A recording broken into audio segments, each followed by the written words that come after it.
I want to loop it back because this is a pet peeve of mine in nerd games that are kind of coming out, is that the price to buy in. Like I think the idea of Magic is amazing, but I've never got into it because I know in 3 months my shit might just be obsolete and I've got to go all in on some new cards, and it's the constant like subscription model that kind of throws me off of it. What do you guys think?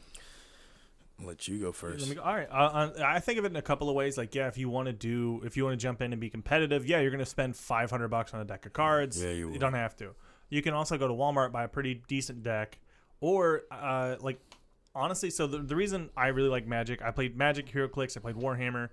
A bit of it is the initial cost sink, but then it's essentially like going to a bar one night, like I spent $15, $20, $30, 50 if you're me, like a real drunk. And you just end up hanging out with your buddies. That's what you're doing. That's your night, is just hang out playing Magic. Because there's cube drafts where you each buy 3 packs. Yeah, but most people now play Commander. Most people Commander's play huge EDH. right now. You know, EDH is like, it's so much.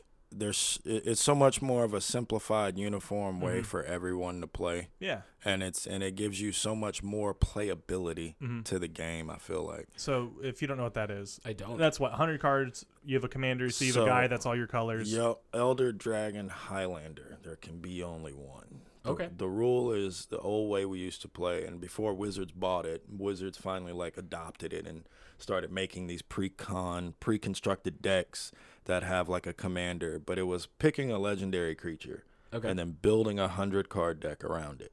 Cool. And then the 100 cards, you can only have one of each. Okay. So there's no duplicates, no repeats. So like traditional, you could stack a deck with all of your 4 of your favorite cards and make it really convoluted way of playing. But in Commander, you can only have one. Right. So it's really unique to watch how people build out these. I feel like that should have always been a rule. Right? Yes and no.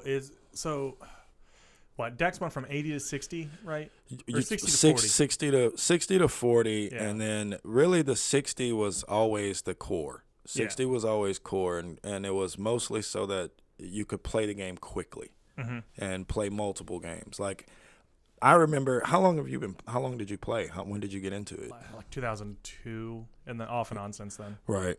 I got into it in 94. Okay. And that's why his question about cost of playability really rang with me. It's because it is what you want, though, when you're in 4th grade and you're like 10 years old and you want to convince your parent to buy you $60 worth of cardboard so that you could go sit down with your friends and then in 3 weeks buy $60 worth of more cardboard.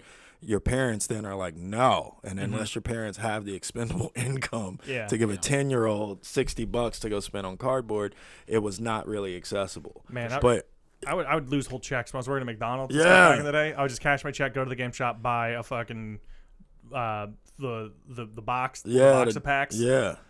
Set pack boosters and all that. Yeah, the booster box. The booster box, on booster boxes. I found it when I got older, though. That was because that's what they played on. I mean, you got to make money. Your company has to have like a win con. It has to have an ability to capitalize. And that's the thing that keeps a lot of game shops in business is Magic Night. Yeah, it really is.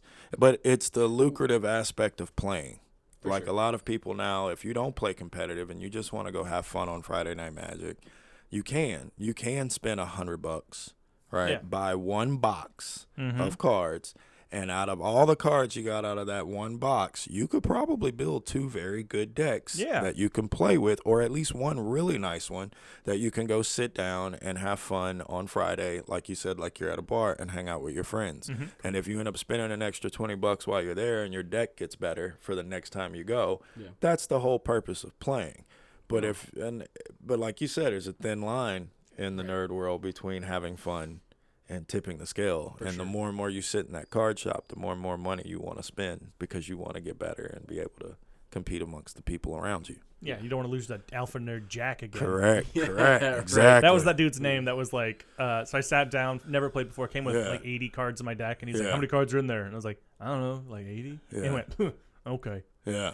And then he drew his cards, looked at it, called one of his friends over, showed him, and then looked at me and goes, you might as well just give up now. Yeah.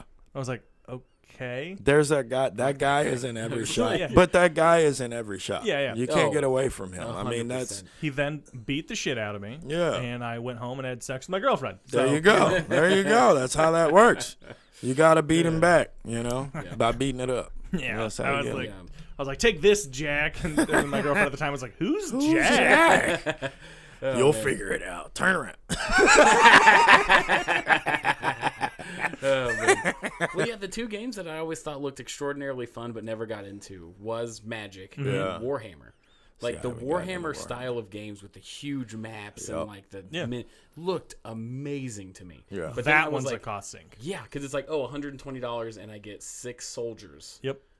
So I'm good. I'm all right. Thank Here's Yeah. what's weird. Magic has started adopting these other tabletop games and finding a way to create playability inside of them. And it's driving collectors crazy because a lot of them, they don't know if it's going to work. So it's singular prints, Yeah. right? So even though these cards, they get a set release, they don't have much playability and with the way most people play Magic, but they have collectibility. And it's very interesting. Like they are actually about to adopt a Warhammer series. Okay. Are they Magic. really? Yeah, The they're gonna world do. of Warhammer. They're gonna do Lord of the Rings too. I knew that. I knew, Yeah. and they just did D&D. They're supposed to. They're working on getting Game of Thrones rights, I believe. That's wild. I think that would be very. I think it would. I mean, there's a guy on DeviantArt who's I've followed for years. He made an entire set, a 200 card set of Star Trek, like cards, and they look playable. Like when Yeah. you read them, you're like, I want this set. Like this is playable. The Game of Thrones sounds cool, but it's not going to end well. Oh God, it's gonna end terribly. There we go. They're gonna give up on it at the end. It's gonna be Yeah. like there's gonna be like 40 cards that just are absolute trash. Yeah,